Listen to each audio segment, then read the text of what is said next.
Hey YouTubers, welcome back to Eli the Obity Tech. It's going to be based on a pre-diagnosed vehicle.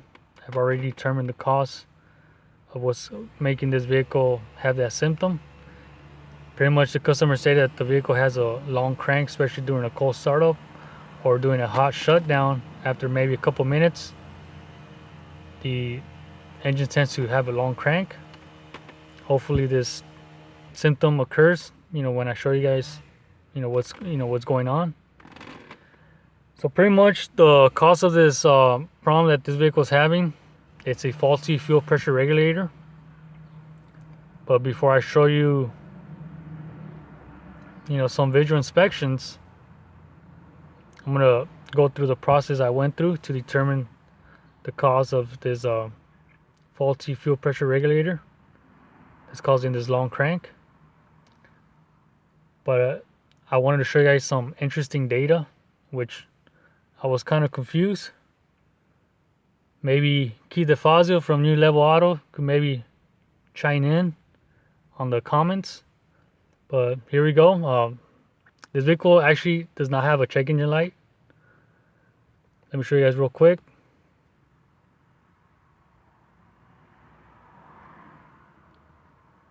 By the way, it's a 2003 GMC Sierra 1500 with a 5.3 liter engine.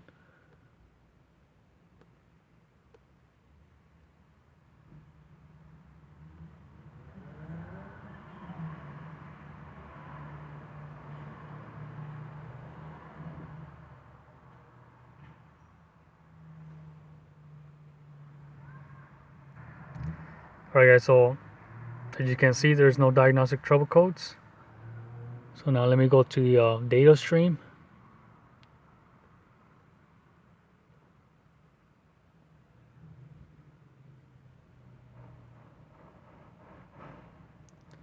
And let's look at the data that I actually found interesting. Let me go to fuel trim data, customize.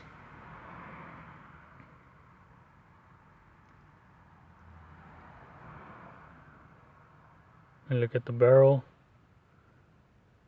manifold, short term, engine load, long term.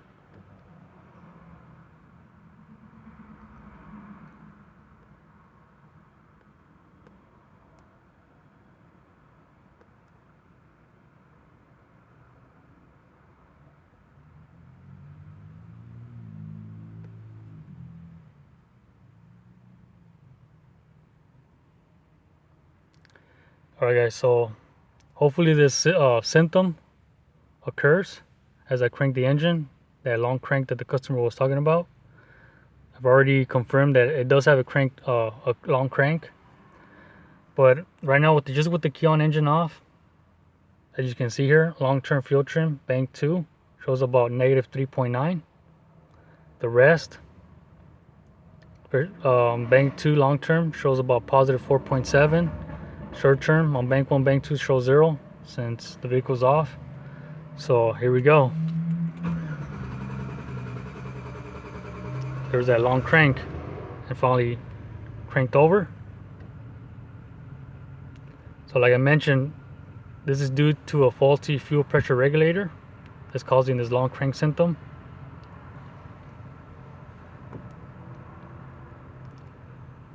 But the data that I want to show you guys, or the PIDs, that I want to show you that come high, was the engine load, which shows about 2%. The MAF airflow sensor, it's almost around the specs. For a split second, I thought it was going to probably be a mass airflow sensor problem.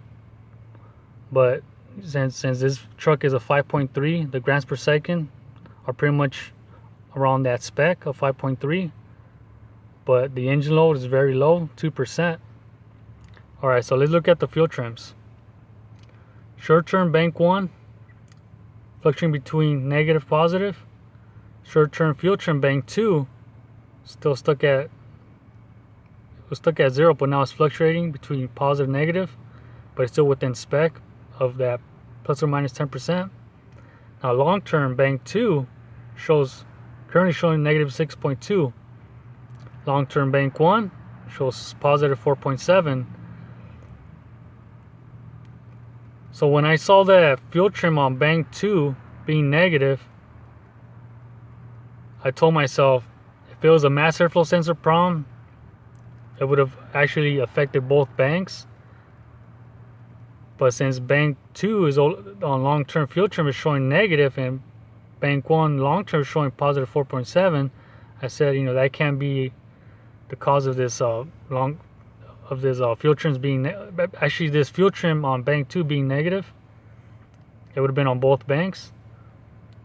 So then I told myself, could it be an injector problem, maybe, or perhaps a fuel pressure regulator that's causing this negative fuel trims on bank 2? But now my question that I told myself, this fuel pressure regulator actually lives on bank 1. The vacuum hose that connects to the fuel pressure regulator is actually also connected on the right side on bank 1 of the intake manifold. So how can it be that if the vacuum hose is connected on bank 1 of the intake manifold, it's actually affecting bank 2? That's one thing that threw me off. Maybe Keith DeFazio, like I mentioned earlier, could maybe chime in, or anyone that maybe has the logic reasoning why bank 2 is being affected when the vacuum hose is located on bank 1 of the intake manifold. And I was also surprised that the PCM did not throw perhaps a P0300, which is a multiple cylinder misfire, or even a P0175 bank 2 system 2 rich, or even a Pacific misfire on bank 2. But in my head, I'm thinking actually these negative fuel trims on bank 2 should actually be on perhaps on bank 1, since the fuel pressure regulator sits on bank 1 and the vacuum hose connected on bank 1 of the intake manifold.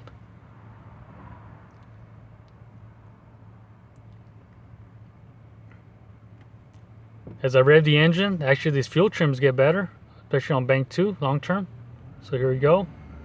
They actually go positive.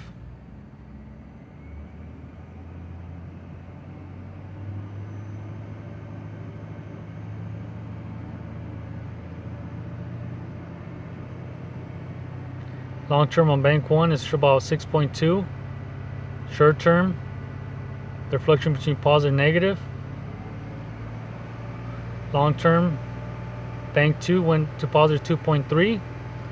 That's also almost an indication of perhaps an example of a dirty mass airflow sensor, but in this case it's not a dirty mass airflow sensor.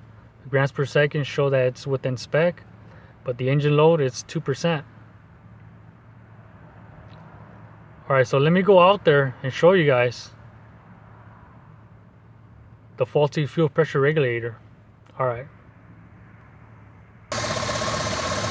Alright guys, so this is where the fuel pressure regulator lives. It lives on the right, on the left side of the engine, which is bank 1. It's right here, which is middle of the fuel pressure regulator. Which is in between the fuel rail. Now, pretty much the test that I did, which was an easy test, it was to pretty much remove the vacuum hose. And like I mentioned, this vacuum hose sits actually in between the intake manifold, which is bank 1. But bank 2 is the one that's actually being affected, especially on the long term.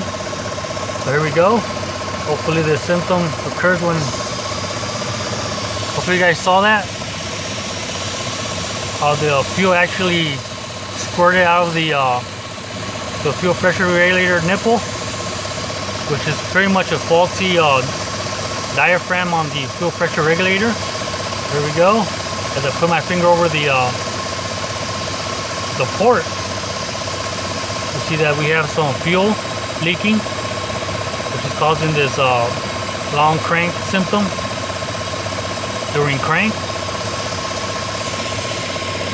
You see that fuel being squirted through that nipple of the fuel pressure regulator.